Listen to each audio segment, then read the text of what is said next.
इस कार्रवाई के दौरान पुलिस ने चेतन चौधरी का गेट एनालिसिस भी किया, यानी जांच अधिकारियों ने यह देखा कि चेतन की चलने की शैली, शरीर की गतिविधियां और घटनास्थल पर उसके मूवमेंट उन तकनीकी और डिजिटल साक्ष्यों से मेल खाती है या नहीं, जो अब तक जांच में सामने आए हैं।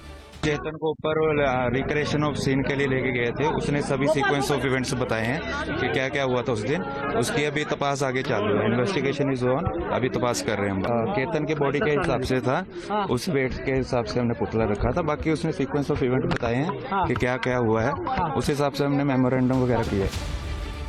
करीब 3 घंटे तक चली इस क्रिया के दौरान पुलिस ने किले के अलग अलग हिस्सों में चेतन को ले जाकर सीन रिक्रिएट किया। जांच टीम ने ये जानने की कोशिश की कि किस रास्ते से केतन को लोहागढ़ किले में लाया गया, किन रास्तों से सिया अपने मंगेतर को उस दिन लेकर गई थी, किस तरह से उसे उस पॉइंट तक जाने के लिए राजी किया गया था जहां पर चेतन चौहान की एंट्री होनी थी। चेतन की एंट्री होने के बाद जिस जगह से केतन को धक्का दे दिया गया होगा, सिया और चेतन ने यह सोचा था कि केतन की हत्या का राज केतन के साथ ही चला जाएगा। सिया को मंगेतर होने की सहानुभूति मिल जाएगी और सीसीटीवी कैमरे से बचते बचाते लोहागढ़ किले में दाखिल हुए चेतन चौधरी का कहीं नाम तक नहीं आएगा। लेकिन इस हत्याकांड के तार खुले तो सिया और चेतन सलाखों के पीछे पहुंच गए। पुलिस सूत्रों के अनुसार गिरफ्तार होने के बाद सिया ने दावा किया कि उसने अपने मंगेतर केतन को धक्का नहीं दिया, बल्कि उसके प्रेमी चेतन ने धक्का दिया था। तो दूसरी ओर सिया के प्रेमी चेतन ने दावा किया कि वह मौके पर मौजूद जरूर था, लेकिन उसने केतन को धक्का नहीं दिया। पुलिस की जांच में सारी सच्चाई सामने आने लगी है और सामने आने लगी है 36 में से 27 गुण मिलाने वाली कुंडली की सच्चाई, जिसे हिंदू परंपरा में आदर्श माना गया है। पुलिस जांच में ये बात सामने आ रही है कि केतन को सिया और चेतन ने मिलकर मारा था, लेकिन जांच से बचने के लिए वो एक दूसरे पर इल्जाम लगाने लगे हैं। Team news nation. बड़ी खबर आपको बता दें, जयपुर में दिखा आग का तांडव। हसनपुरा में रजाई गद्दे के शोरूम में आग लगी है। भीषण आग की तस्वीरें सामने आई हैं। विकराल आग से शोरूम का पूरा सामान जलकर राख हो गया। एहतियातन आसपास के घरों को खाली कराया गया है। फायर ब्रिगेड की 6 गाड़ियों ने आग पर काबू पाया है। शॉर्ट सर्किट की वजह से आग लगने की आशंका जताई जा रही है। राम मंदिर चढ़ावा चोरी केस से जुड़ी बड़ी खबर आ रही है। जांच के लिए फिर से अयोध्या जा सकती है एसआईटी की टीम। ट्रस्ट के कोषाध्यक्ष गोविंद देव से हो सकती है पूछताछ। बैंक कर्मचारियों से भी सवाल जवाब संभव है, क्योंकि अब तक कोषाध्यक्ष को इसमें शामिल नहीं किया गया था। जांच में उनसे दूरी थी, उनसे पूछताछ नहीं हुई थी, लेकिन अब ये माना जा रहा है कि कोषाध्यक्ष तक जांच पहुंच सकती है, उनसे इस पूरे मामले में पूछताछ हो सकती है। अयोध्या में चढ़ावा घोटाले में लगातार बड़े खुलासे हो रहे हैं। आरोपियों के घर से कैश मिलने का आंकड़ा सामने आ गया। सबसे ज्यादा 20,39,000 रुपए अविनाश शुक्ला के घर से मिले। बहरहाल एसआईटी इस पूरे मामले की जांच कर रही है। इधर पुलिस आरोपियों के परिवार वालों से भी पूछताछ कर रही है।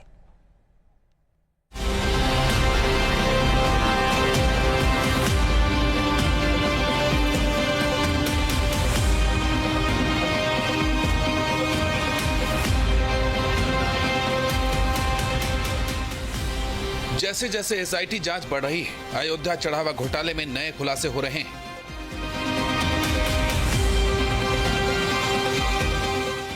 ये कोई छोटा मोटा भ्रष्टाचार का मामला नहीं है, ये करोड़ों लोगों की आस्था से खिलवाड़ है। ये धर्म के केंद्र में भरोसे की डकैती है। मामले में गिरफ्तार आरोपियों के काले कारनामे लगातार सामने आ रहे हैं। आरोपियों के घर से बड़ी मात्रा में कैश की बरामदगी की पुष्टि हुई है। पुलिस ने जो कोर्ट को जानकारी दी है, उसके मुताबिक सबसे ज्यादा पैसा मिला है अविनाश शुक्ला के पास से। अविनाश शुक्ला के घर से 20,39,220 रुपए बरामद हुए।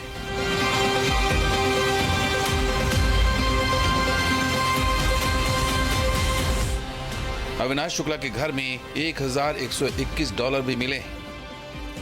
यानी अविनाश शुक्ला जांच में अब तक पैसों का सबसे बड़ा घोटालेबाज बनकर उभरा है।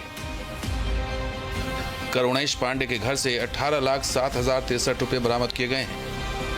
अनुकल्प मिश्रा के घर में 16,82,046 रुपए मिले। इन खुलासों से अनुकल्प का परिवार परेशान है। परिवार ज्यादा कुछ बोलने से परहेज कर रहा है। अनुकल हमारा बहुत अच्छा पोता है। इस कब्बो न कहूँ चुंगली करे, न शिकायत करे, न कोनो बच्चे के लगे खड़े हुए, न गुटखा पान खाए। समझता है। इस घोटाले में बड़ा किरदार लवकुश मिश्रा का भी है। लवकुश मिश्रा के घर से 14,25,000 रुपया कैश मिला है। सूत्रों के मुताबिक लवकुश मिश्रा के पिता पुलिस कस्टडी में है। पिता को पूछताछ के लिए पुलिस अयोध्या लेकर आई है। लव कुश मिश्रा का घर कोतवाली रोदौली के फगोली गांव में। पुलिस एक्शन के बारे में लव कुश मिश्रा की दादी ने जानकारी दी। अरे यही सब पूछते है भैया, पैसा कौड़ी कहाँ रहत रहे, कहाँ करते रहे भैया, हमारा तबीयत नहीं ठीक रहते बच्चा। हाँ, ये सब पूछत रहे। कंडा में पैसा हम कहा जाओ भैया, उतिन के उका धरे रहे, तू बैठा कंडा जाओ भैया के देख लो जाओ। हाँ। तो क्या दादी क्या कहना चाहती है, जिस तरह कभी ऐसा उम्मीद थी कि लोग कुछ ऐसा काम करे? नहीं भैया, हमका उम्मीद बच्चा नहीं रहा भैया, हमारा नीक नीक पकार उका बनावत रहे। अब पैदल जाते हैं, हमारे बच्चा समझा के आवत रहे भैया। ये तो भगवान देनी है कि करते हैं भैया। वैसे जांच में दूसरे आरोपियों के घर से भी नकद बरामद हुआ है। रमाशंकर मिश्रा के घर से 7,32,170 रुपए मिला है। टिन्नू यादव के घर से 1 लाख रुपए की बरामदगी हुई है। एसआईटी इस मामले की तह तक पहुंचने में जुटी है। आरोपियों के घरों की तलाशी हो रही है। परिवार वालों से पूछताछ की जा रही है। जेल में हो रही पूछताछ के आधार पर एक्शन लिया जा रहा है। Team news nation. राम मंदिर चढ़ावा चोरी मामले को लेकर अयोध्या के संतों में भारी नाराजगी है। राम मंदिर ट्रस्ट के ट्रस्टी दिनेंद्र दास ने गोपाल राव पर सवाल उठाए हैं और वहीं करपात्री महाराज ने पूरे मामले की जांच सीबीआई से कराने की मांग की। और रामलाल पर विश्वास बना है, रामलाल जी सब काम पूरा कर रहे हैं। इसमें मुख्यमंत्री पूरा पर भी कर दिए हैं। हमेशा जहाँ पूजा पाठ हो रहा है उसमें दान पत्र जितना आता सब पुजारी वगैरह सब दान पत्र में वहाँ रख छोड़ देते हैं। और जो चोरी वाला काम हुआ वो लगभग गए। शासन पूरी पैरवी कर रहा है। हमारे ट्रस्टी लोग उसमें तैयार हैं, जो चल रहा है ठीक है। रामलाल सबको दंड दे रहे हैं, जल्दी ही पूरा हो जाएगा। आपको पता है कि ये जो आपका ट्रस्ट बना है, यूपी का ट्रस्ट है, ये नहीं है, ये पीएमओ हाउस का ट्रस्ट है। ये सुप्रीम कोर्ट जाते हैं। इससे अच्छा था और साफ होने के लिए एसआईटी जांच तो कर ही रही है, इसके ऊपर एफआईआर करके या बिना एफआईआर करके ये जांच सीबीआई को दे दिया जाता। क्या परेशानी थी? एफआईआर तो हो ही चुका है। एफआईआर तो कब हो चुका है? जब लोग पकड़े गए तो एफआईआर हुआ है। इससे पहले एफआईआर हो जाना चाहिए था, फिर पुलिस कस्टडी में जाना चाहिए था। फिर पुलिस की पुलिस जिम्मेदारी है कि वो एफआईआर लगा दे ये लोग हैं या नहीं है। पश्चिम बंगाल से इस वक्त की बड़ी खबर। शुवेंदु कैबिनेट के सामने पेश होगा यूसीसी विधेयक। कैबिनेट से मंजूरी के बाद विधानसभा में पेश होगा ये बिल। यूसीसी विधेयक तैयार करेगी एससी की पूर्व जज रंजना प्रकाश देसाई, इसको तैयार करेंगी। ये बड़ी खबर इस वक्त आपको बता दें, पश्चिम बंगाल में ये बड़ा फैसला और ये शुवेंदु अधिकारी की जो कैबिनेट है उसके सामने यूसीसी विधेयक पेश होगा। कैबिनेट से मंजूरी मिलेगी, उसके बाद विधानसभा में इसको पेश किया जाएगा। यूसीसी विधेयक तैयार करेंगी सुप्रीम कोर्ट की पूर्व जज रंजना प्रकाश देसाई।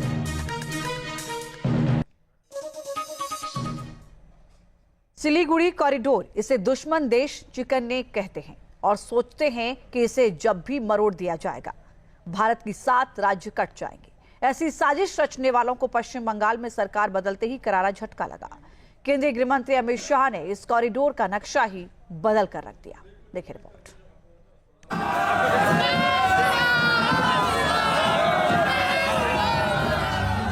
चिकन नेक की भी 121 हेक्टेयर भूमि भारत सरकार को दे दी। कुछ लोगों ने दिल्ली में नारे लगाए कि चिकन नेट को हम काट देंगे। ये कोई पिताजी का भूमि है क्या? ये भारत का भूमि है, कोई इसको हाथ नहीं लगा पाए। चिकन नेक वो संघ का गलियारा है जो मुख्य भारत को पूर्वोत्तर के 7 राज्यों से जोड़ता है। इस गलियारे के आगे असम, अरुणाचल प्रदेश, मेघालय, मिजोरम, नागालैंड, मणिपुर और त्रिपुरा राज्य हैं। बांग्लादेश इसी गलियारे को भारत से काट देने की धमकी देता रहा है। अगर इस मैप को देखा जाए तो ये गलियारा मुर्गे की गर्दन की तरह है, इसलिए इसे चिकन नेक कहा जाता है। इसके नीचे बांग्लादेश है और ऊपर नेपाल। चिकन नेक से थोड़ी ही दूरी पर भूटान और चीन है।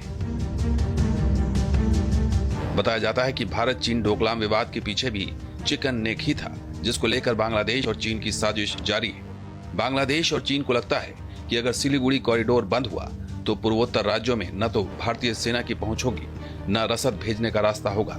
लेकिन भारत ने अब सिलीगुड़ी कॉरिडोर में रणनीतिक बढ़त हासिल कर ली है। अब यहाँ केंद्रीय एजेंसियां 7 हाईवे बना रही हैं, जो आवाजाही को रफ्तार देगा। जमीन से 20 मीटर नीचे 40 किलोमीटर लंबी रेल लाइन बिछाई जाएगी। यानी दुश्मन कितनी भी कोशिश करे, इमरजेंसी में भी इस कॉरिडोर से आवाजाही बंद नहीं होगी। ये राष्ट्रीय सुरक्षा का एक ऐसा मुद्दा है जिस पर गृह मंत्री अमित शाह विपक्ष की मंशा को कई बार कटघरे में खड़ा कर चुके हैं। मैं बंगाल के मुख्यमंत्री श्री शुभेंदु अधिकारी जी को बधाई देना चाहता हूं कि 7 ही दिन में उन्होंने 600 हेक्टेयर भूमि बीएसएफ के हाथ में सौंपने का काम कर दिया। चिकन नेक की भी 121 हेक्टेयर भूमि भारत सरकार को दे दी। पश्चिम बंगाल में भगवा लहराते ही भारत सरकार सबसे सेंसिटिव भूभाग चिकन नेक को लेकर एक्शन में है। जिस भूभाग को भारत की सबसे कमजोर कड़ी माना जाता है, उस पर ममता बनर्जी के पश्चिम बंगाल की मुख्यमंत्री रहते खतरा मंडराता रहा। लेकिन ममता बनर्जी के हटते ही और शुभेंदु अधिकारी की बीजेपी सरकार के बनते ही केंद्र ने पहले से तैयार ब्लूप्रिंट को अमल में लाना शुरू कर दिया है। मई में पश्चिम बंगाल की शुभेंदु अधिकारी सरकार ने सिलीगुड़ी कॉरिडोर की 7 हाईवे को केंद्रीय एजेंसियों के हवाले कर दिया है। पश्चिम बंगाल सरकार ने चिकन नेक की 121 एकड़ स्ट्रेटेजिक जमीन भी केंद्र को सौंपी है। अब चिकन नेक को बीएसएफ और सेना सुरक्षित कर रही है। 20 से 22 किलोमीटर चौड़े गलियारे में बांग्लादेश और चीन को जवाब मिलने लगा है। नॉर्थ ईस्ट में जाने का हमारा रास्ता है, इसलिए प्यार करता है। कुछ दिन पहले कुछ लोगों ने दिल्ली में नारे लगाए तो चिकन नेट को हम काट देंगे। क्यों भाई, कैसे काटोगे? ये कोई पिताजी का भूमि है क्या? ये भारत का भूमि है, कोई इसको हाथ नहीं लगा पाए। दिल्ली की पुलिस ने उनको जेल की सलाखों के पीछे डाल दिया। इंडी अलायंस वाले उनको छुड़वाने के पीछे पड़े। सुप्रीम कोर्ट तक उनके सांसद इनकी पैरवी करने के लिए गए, मगर अंत में तो सत्य का विजय होता है। सुप्रीम कोर्ट ने भी उनकी जमानत को खारिज कर दिया और इनके इरादे कभी इनके इरादे बढ़ नहीं आने वाले हैं। ये 7 राज्यों की लाइफलाइन है, जिससे अब चीन और बांग्लादेश का चित होना तय है। Team news nation. बड़ी खबर पश्चिम बंगाल से, जहां ममता बनर्जी की बड़ी हैं मुश्किलें। टीएमसी के बागी नेता चुनाव आयोग से मुलाकात करेंगे। ईसी से मुलाकात कर टीएमसी पर पेश करेंगे अपनी दावेदारी। ऋतव्रत बनर्जी की अगुवाई में इलेक्शन कमीशन से मिलेंगे टीएमसी के बागी नेता। ममता बनर्जी की मुश्किलें अब बढ़ती हुई नजर आ रही हैं। उन्हीं की पार्टी के बागी नेता अब उन्हीं की पार्टी यानी टीएमसी पर अपना दावा ठोकेंगे। विधानसभा चुनाव हारने के बाद लगातार ममता बनर्जी की पार्टी में नेताओं के, विधायकों के, सांसदों के बागी तेवर सामने आ रहे थे।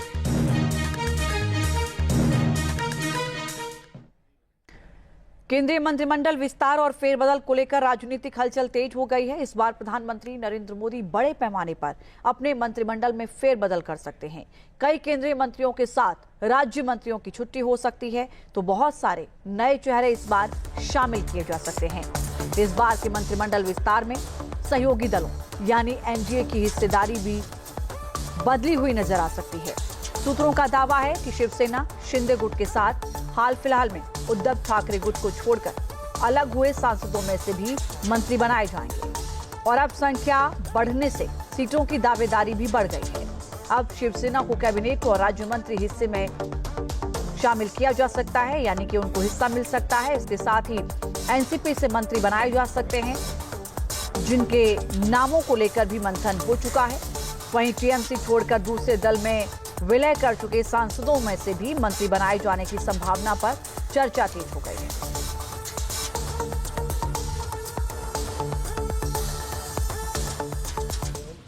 प्रधानमंत्री नरेंद्र मोदी केंद्रीय मंत्रिपरिषद में फेरबदल करने वाले हैं और इस बार का फेरबदल पीछे के फेरबदल से बिल्कुल अलग होगा। सूत्रों का यह कहना है कि प्रधानमंत्री के इस बार के बदलाव में शिवसेना, उद्धव गुट से जो सांसद अलग हुए हैं उनको भी मंत्री बनाया जा सकता है। साथ ही जो टीएमसी में बगावत हुई और उसके सांसद ममता बनर्जी का साथ छोड़कर दूसरे दल में विलय कर गए, उन सांसदों में से भी अच्छी छवि के व्यक्ति को मंत्री बनाया जा सकता है और उसकी संख्या 2 हो सकती है। तो उसी तरीके से प्रफुल्ल पटेल और एनसीपी को लेकर के भी चर्चाएं तेज हैं कि वहां से भी मंत्री बनाया जा सकता है। ये सब कुछ इसलिए हो रहा है क्योंकि एनडीए का आंकड़ा अब बदल गया है। वहीं पार्टी सूत्रों की माने तो पंजाब विधानसभा चुनाव को देखते हुए केंद्र सरकार के संभावित मंत्रिमंडल विस्तार में पंजाब को विशेष प्रतिनिधित्व दिया जा सकता है। इस बार के मंत्रिमंडल विस्तार में पुराने सहयोगी दल जिनके खाते में मंत्री पद पहले से ही है, उसमें बहुत बड़ा बदलाव नहीं होगा, लेकिन जेडीयू के कोटे में बदलाव होने की संभावना है। जेडीयू से भी किसी युवा को मंत्री बनाया जा सकता है।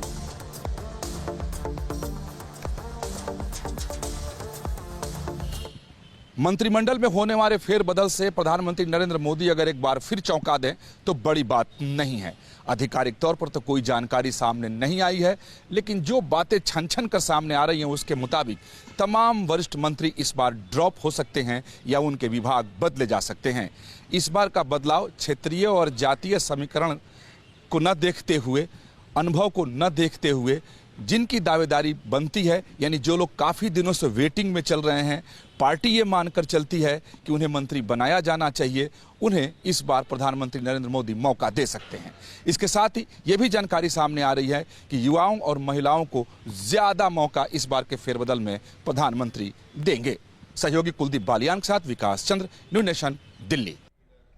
और अब बात केतन हत्याकांड से जुड़ी।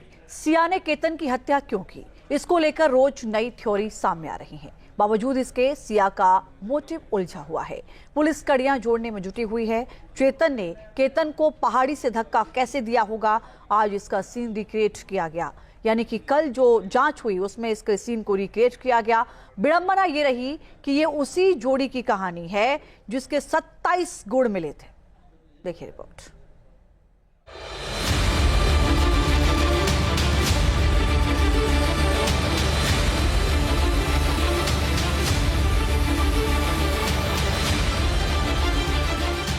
हिंदू धर्म में माना जाता है कि रिश्ते ऊपर से ही बनकर आते हैं और इसका साक्ष्य बनती है कुंडली। पुणे के केतन अग्रवाल और सिया की कुंडली भी इस जोड़ी की गवाह बनी थी। बताया जाता है कि शादी से पहले केतन और सिया की पंडित जी ने कुंडली मिलाई। ज्योतिष में किसी भी जोड़ी में कम से कम 22 गुण मिलने चाहिए, जबकि केतन अग्रवाल और सिया की कुंडली में कुल 27 गुण मिले। किसी भी जोड़ी में 27 गुण का मिलना आदर्श जाता है और 27 गुण वालों को तो साक्षात शिव और पार्वती का जोड़ा माना जाता है। लेकिन इस आदर्श जोड़ी में भावी पति का हश्र कुछ ऐसा हुआ। आरोप है कि मंगेतर सिया ने केतन को मारने की साजिश रची और प्रेमी चेतन ने केतन को लोहागढ़ किले से 300 फीट गहरी खाई में धकेल दिया। पुणे पुलिस केतन हत्याकांड के 14वें दिन उसी घटना को रिक्रिएट किया है। पुणे पुलिस मुख्य आरोपी और सिया के बॉयफ्रेंड चेतन चौधरी को लोहागढ़ किले के ऊपर लेकर पहुंची थी। पुलिस के साथ एक इंसान की ये डमी भी थी। ये केतन अग्रवाल का डमी है, उसी की कद काठी, उसी का वजन और वही जगह जहां से चेतन चौधरी ने केतन अग्रवाल को मौत के मुंह में धकेल दिया था, गहरी खाई में धकेल दिया था। चेतन चौधरी ने अब तक जो बताया है ठीक उसी के मुताबिक केतन के इस डमी को किले से धक्का दिया गया और फिर केतन की इसी डमी का क्या हश्र हुआ ये भी देख लीजिए। 18 जून को केतन भी कुछ इसी तरह से गहरी खाई में गिरता चला गया होगा जहां से उसे जिंदा वापस नहीं आना था। पुलिस ने डमी को उसी स्थान से नीचे फेंक कर ही जांचा है कि वारदात के समय कैसी परिस्थिति रही होगी। इस कार्रवाई के दौरान पुलिस ने चेतन चौधरी का गैट एनालिसिस भी किया, यानी जांच अधिकारियों ने यह देखा कि चेतन की चलने की शैली, शरीर की गतिविधियां और घटनास्थल पर उसके मूवमेंट उन तकनीकी और डिजिटल साक्ष्यों से मेल खाती है या नहीं, जो अब तक जांच में सामने आए हैं। चेतन को ऊपर रिक्रिएशन ऑफ सीन के लिए लेके गए थे। उसने सभी सीक्वेंस ऑफ इवेंट्स बताए हैं कि क्या क्या हुआ था उस दिन। उसकी अभी तपास आगे चालू है, इन्वेस्टिगेशन इज ऑन, अभी तपास कर रहे हैं हम। केतन के बॉडी के हिसाब से था, उस वेट के हिसाब से हमने पुतला रखा था। बाकी उसने सीक्वेंस ऑफ इवेंट बताए हैं कि क्या क्या हुआ है, उस हिसाब से हमने मेमोरेंडम वगैरह किया है। और अब बात केतन हत्याकांड से जुड़ी। सिया ने केतन की हत्या क्यों की, इसको लेकर रोज नई थ्योरी सामने आ रही है। पुलिस कड़ियां जोड़ने में जुटी हुई है। चेतन ने केतन को मारने की साजिश रची और प्रेमी चेतन ने केतन को लोहागढ़ किले से 300 फीट गहरी खाई में धकेल दिया। पुणे पुलिस केतन अग्रवाल और सिया की कुंडली में कुल 27 गुण मिले। किसी भी जोड़ी में 27 गुण का मिलना आदर्श जाता है और 27 गुण वालों को तो साक्षात शिव और पार्वती का जोड़ा माना जाता है। करीब 3 घंटे तक चली इस क्रिया के दौरान पुलिस ने किले के अलग अलग हिस्सों में चेतन को ले जाकर सीन रिक्रिएट किया। जांच टीम ने ये जानने की कोशिश की कि किस रास्ते से केतन को लोहागढ़ किले में लाया गया, किन रास्तों से सिया अपने मंगेतर को उस दिन लेकर गई थी, किस तरह से उसे उस पॉइंट तक जाने के लिए राजी किया गया था जहां पर चेतन चौहान की एंट्री होनी थी। चेतन की एंट्री होने के बाद जिस जगह से केतन को धक्का दे दिया गया होगा, सिया और चेतन ने यह सोचा था कि केतन की हत्या का राज केतन के साथ ही चला जाएगा। सिया को मंगेतर होने की सहानुभूति मिल जाएगी और सीसीटीवी कैमरे से बचते बचाते लोहागढ़ किले में दाखिल हुए चेतन चौधरी का कहीं नाम तक नहीं आएगा। लेकिन इस हत्याकांड के तार खुले तो सिया और चेतन सलाखों के पीछे पहुंच गए। पुलिस सूत्रों के अनुसार गिरफ्तार होने के बाद सिया ने दावा किया कि उसने अपने मंगेतर केतन को धक्का नहीं दिया, बल्कि उसके प्रेमी चेतन ने धक्का दिया था। तो दूसरी ओर सिया के प्रेमी चेतन ने दावा किया कि वह मौके पर मौजूद जरूर था, लेकिन उसने केतन को धक्का नहीं दिया। पुलिस की जांच में सारी सच्चाई सामने आने लगी है और सामने आने लगी है 36 में से 27 गुण मिलाने वाली कुंडली की सच्चाई, जिसे हिंदू परंपरा में आदर्श माना गया है। पुलिस जांच में ये बात सामने आ रही है कि केतन को सिया और चेतन ने मिलकर मारा था, लेकिन जांच से बचने के लिए वो एक दूसरे पर इल्जाम लगाने लगे हैं। Team news nation. बड़ी खबर आपको बता दें, जयपुर में दिखा आग का तांडव। हसनपुरा में रजाई गद्दे के शोरूम में आग लगी है। भीषण आग की तस्वीरें सामने आई हैं। विकराल आग से शोरूम का पूरा सामान जलकर राख हो गया। एहतियातन आसपास के घरों को खाली कराया गया है। फायर ब्रिगेड की 6 गाड़ियों ने आग पर काबू पाया है। शॉर्ट सर्किट की वजह से आग लगने की आशंका जताई जा रही है। राम मंदिर चढ़ावा चोरी केस से जुड़ी बड़ी खबर आ रही है। जांच के लिए फिर से अयोध्या जा सकती है एसआईटी की टीम। ट्रस्ट के कोषाध्यक्ष गोविंद देव से हो सकती है पूछताछ। बैंक कर्मचारियों से भी सवाल जवाब संभव है, क्योंकि अब तक कोषाध्यक्ष को इसमें शामिल नहीं किया गया था। जांच में उनसे दूरी थी, उनसे पूछताछ नहीं हुई थी, लेकिन अब ये माना जा रहा है कि कोषाध्यक्ष तक जांच पहुंच सकती है, उनसे इस पूरे मामले में पूछताछ हो सकती है। अयोध्या में चढ़ावा घोटाले में लगातार बड़े खुलासे हो रहे हैं। आरोपियों के घर से कैश मिलने का आंकड़ा सामने आ गया। सबसे ज्यादा 20,39,000 रुपए अविनाश शुक्ला के घर से मिले। बहरहाल एसआईटी इस पूरे मामले की जांच कर रही है। इधर पुलिस आरोपियों के परिवार वालों से भी पूछताछ कर रही है।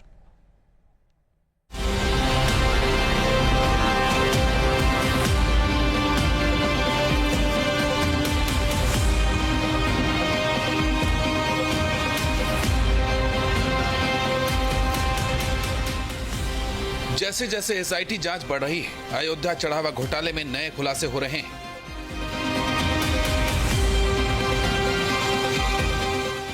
ये कोई छोटा मोटा भ्रष्टाचार का मामला नहीं है, ये करोड़ों लोगों की आस्था से खिलवाड़ है। ये धर्म के केंद्र में भरोसे की डकैती है। मामले में गिरफ्तार आरोपियों के काले कारनामे लगातार सामने आ रहे हैं। आरोपियों के घर से बड़ी मात्रा में कैश की बरामदगी की पुष्टि हुई है। पुलिस ने जो कोर्ट को जानकारी दी है, उसके मुताबिक सबसे ज्यादा पैसा मिला है अविनाश शुक्ला के पास से। अविनाश शुक्ला के घर से 20,39,220 रुपए बरामद हुए।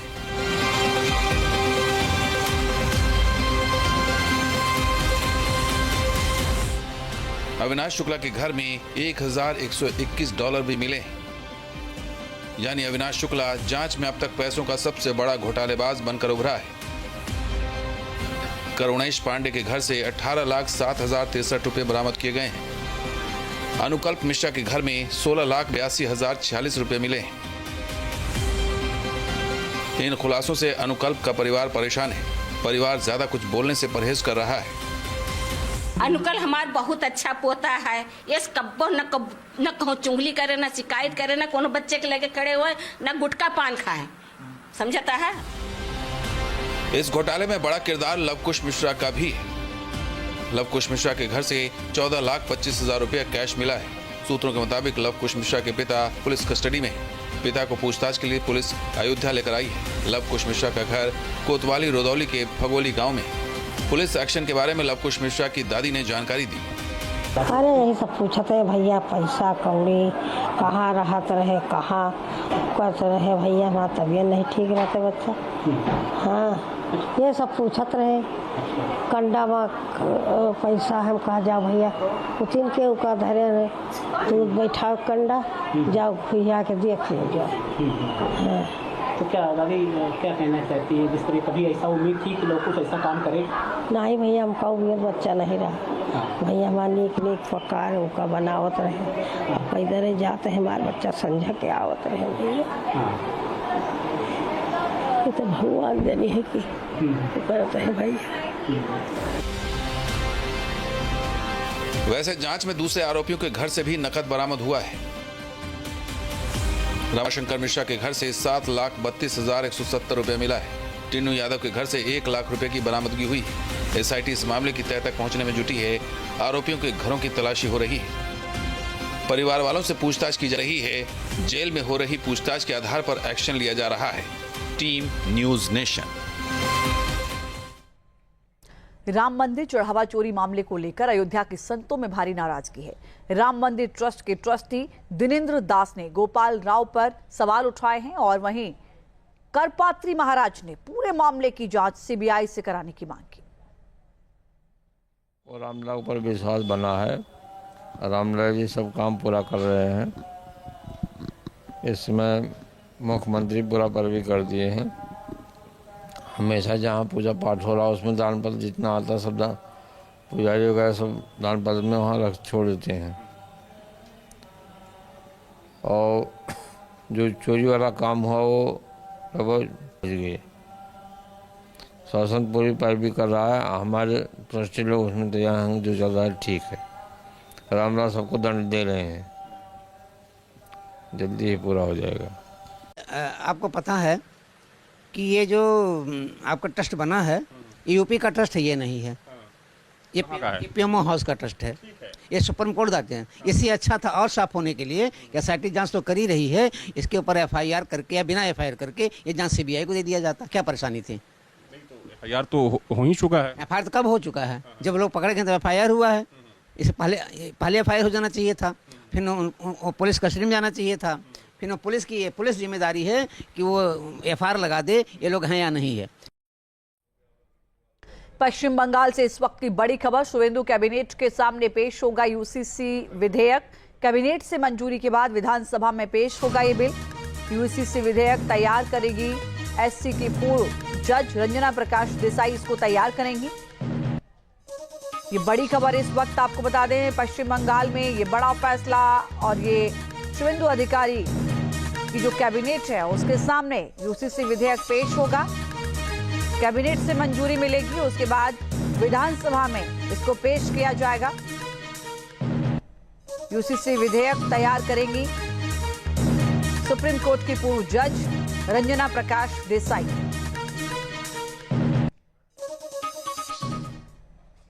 सिलीगुड़ी कॉरिडोर, इसे दुश्मन देश चिकन नेक कहते हैं और सोचते हैं कि इसे जब भी मरोड़ दिया जाएगा भारत की 7 राज्य कट जाएंगे। ऐसी साजिश रचने वालों को पश्चिम बंगाल में सरकार बदलते ही करारा झटका लगा। केंद्रीय गृह मंत्री अमित शाह ने इस कॉरिडोर का नक्शा ही बदल कर रख दिया। देखिए रिपोर्ट।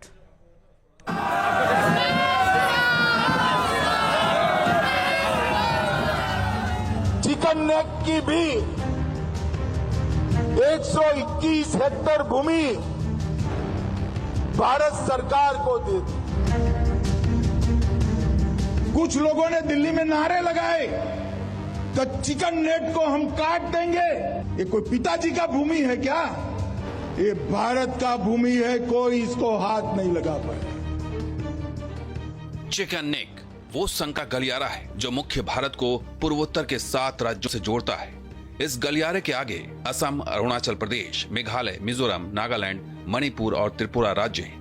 बांग्लादेश इसी गलियारे को भारत से काट देने की धमकी देता रहा है। अगर इस मैप को देखा जाए तो ये गलियारा मुर्गे की गर्दन की तरह है, इसलिए इसे चिकन नेक कहा जाता है। इसके नीचे बांग्लादेश है और ऊपर नेपाल। चिकन नेक से थोड़ी ही दूरी पर भूटान और चीन है। बताया जाता है कि भारत चीन डोकलाम विवाद के पीछे भी चिकन नेक ही था, जिसको लेकर बांग्लादेश और चीन की साजिश जारी है। बांग्लादेश और चीन को लगता है कि अगर सिलीगुड़ी कॉरिडोर बंद हुआ तो पूर्वोत्तर राज्यों में न तो भारतीय सेना की पहुंच होगी, न रसद भेजने का रास्ता होगा। लेकिन भारत ने अब सिलीगुड़ी कॉरिडोर में रणनीतिक बढ़त हासिल कर ली है। अब यहाँ केंद्रीय एजेंसियां 7 हाईवे बना रही हैं, जो आवाजाही को रफ्तार देगा। जमीन से 20 मीटर नीचे 40 किलोमीटर लंबी रेल लाइन बिछाई जाएगी। यानी दुश्मन कितनी भी कोशिश करे, इमरजेंसी में भी इस कॉरिडोर से आवाजाही बंद नहीं होगी।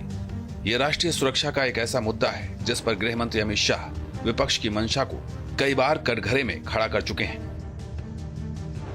मैं बंगाल के मुख्यमंत्री श्री शुभेंदु अधिकारी जी को बधाई देना चाहता हूं कि साथ ही दिन में उन्होंने 600 हेक्टेयर भूमि बीएसएफ के हाथ में सौंपने का काम कर दिया। चिकन नेक की भी 121 हेक्टेयर भूमि भारत सरकार को दे दी। पश्चिम बंगाल में भगवा लहराते ही भारत सरकार सबसे सेंसिटिव भूभाग चिकन नेक को लेकर एक्शन में है। जिस भूभाग को भारत की सबसे कमजोर कड़ी माना जाता है, उस पर ममता बनर्जी के पश्चिम बंगाल की मुख्यमंत्री रहते खतरा मंडराता रहा।